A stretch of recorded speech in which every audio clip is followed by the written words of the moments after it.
Hey everybody, welcome back to Jon David's Journey. I'm Justin, Jon David's dad. That's Jon David. He is getting a little waddy, so we're just going to hold him and see if we can keep him from getting too upset. Happy 12 weeks. If you don't know what I'm talking about, it's been 12 weeks since this little dude's been born and 12 weeks since we have been at Duke Hospital. He's now officially been off the ventilator as long as he's been on it. And Mallory actually made a post about this today, and I'll put it right up here so y'all can see it. But basically what it says is the stress and the trauma of being on a ventilator, or just being the parent of somebody who's on a ventilator, and how scary that is. And it definitely is something that we had our struggles with, and we've kind of had to come to terms with it. We're still coming to terms with it because he's still going through the withdrawals of the medicine that he needed to have while he was on it. And so that's a lot of what this talks about. If you want to read it, I will have it actually copied and pasted down in the comments below, and so you can read the whole thing, or you can see it on our Facebook page if you're friends with her. But we are very happy to have been off the ventilator as long as we've been on it now, and so now we can start outnumbering starting tomorrow.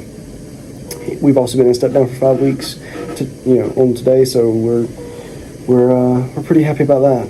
And one other big piece of good news, he has now broken the 10-pound mark. He's 10 pounds. So he's gained almost 3 whole pounds since being born, which again is a wonderful thing for us because it means that he's been steadily gaining weight. The bigger he gets, the stronger he gets, the better off he's going to be for that next surgery. Now, today he had that methadone wean that we talked about yesterday. It has made him, waddy. He's made him kind of increase on his withdrawal symptoms. But as long as he's getting held, he gets his Tylenol, then it kind of helps keep things at bay. Also, he loves to walk, and I'll talk more about that here in a minute, but it really helps him kind of calm down a little bit when he gets held, whether that be sitting here in the chair or going out for a walk. He really likes to be held. We also weaned his BMX. We went from Q6 to Q8, and so now he's getting his BMX every 8 hours. And just another little shout out to Baldwin's Pharmacy. It was something that got brought up in rounds this morning. They were talking about how hard it is to get a compounding pharmacist to compound the BMX, and he has never responded to Lasix. That's the 2 diuretics that typically get used here with these little ones, is BMX and Lasix, and the purpose is to make sure that they're peeing and getting fluid off their lungs so that way they can make sure their respiratory system is doing well and their lungs have room to expand. And so some kids respond really well to Lasix, some respond really well to BMX. Most of them don't respond well to both, and so it's usually one or the other. They tried to give him Lasix early on. He did not respond whatsoever. Like, it was just like, throw all of it at him that you want. He wasn't going to pee. And so he was on BMX, and like the fact that they were even considering trying to put him back on Lasix to send him home because they were saying how hard it is to find a compounding pharmacist is a testament to how blessed we are to have Baldwin Woods and to have a compounding pharmacist there who is his Mimi, who will compound it for us. And he's not the only little dude. I know that she does that for. She compounds for everybody. So if you have a doctor who needs something to be compounded, call Baldwin's Pharmacy because they will help you out. That being said, I did not get the firehouse pics of Hunter last night, so they'll be in tonight's, along with Mama Kay and Aunty A and Miss Anna Blake came and visited today. And then we also had on our walk, we had some old nurses from the ICU that we saw, not old age, but like our former nurses that we saw. And he did some tummy time, or we tried to do some tummy time. He did not like it all that much on the ground. So the picture you see of me with the shirt off, that's because that's what he tolerated. He actually did better when we did skin to skin and did some tummy time that way. We also have, both of my boys love to go outside and walk, or, well, I don't know about him going outside yet, but they both like to be out and about walking.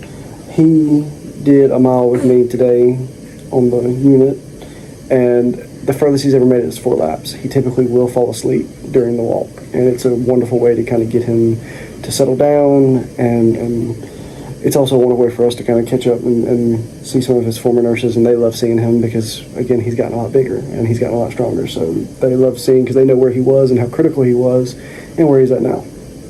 And then also, Hunter went with me to the park, which is about a mile from Ronald McDonald, and we played, and he loved being outside. So, and also, both these boys seem to be up like night owls, like their dad. So, I think when they get a little older, we're going to be doing some frog gigging, some crabbing, and some surf fishing to occupy them during their late night hours. But one last thing I wanted to ask y'all for, I know a lot of y'all have been praying for us as we've gone through all of this. And I would very much like to ask you to pray for everybody who is on this unit, everybody who has a child with CHD, especially a critical CHD where they have to have open heart surgery and have a child on the ventilator and go through these withdrawals with these kiddos because they have to be on these drugs. Because we've lived this now, and a lot of y'all who care about us have followed very closely with us. And for those of you who are new to it, we've enjoyed y'all going with us and traveling us through this as well. And hopefully this will help bring some awareness to this issue. But it really is a struggle to kind of go through all of this and have your eyes open to this world that you never really necessarily want to be a part of.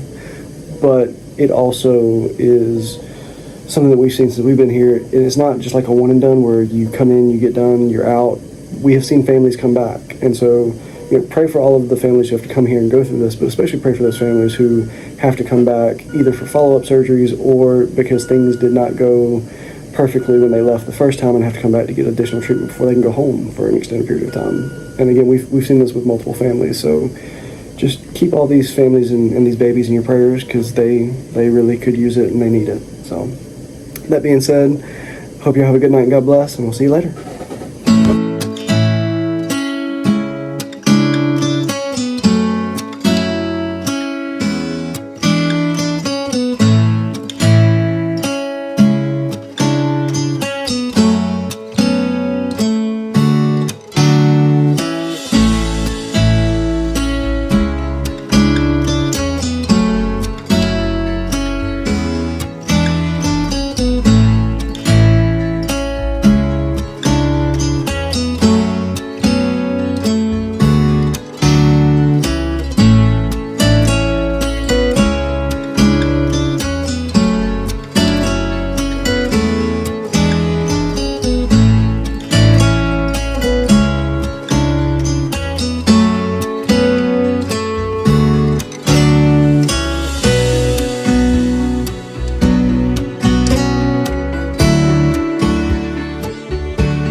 And Jon David, tell everybody bye-bye.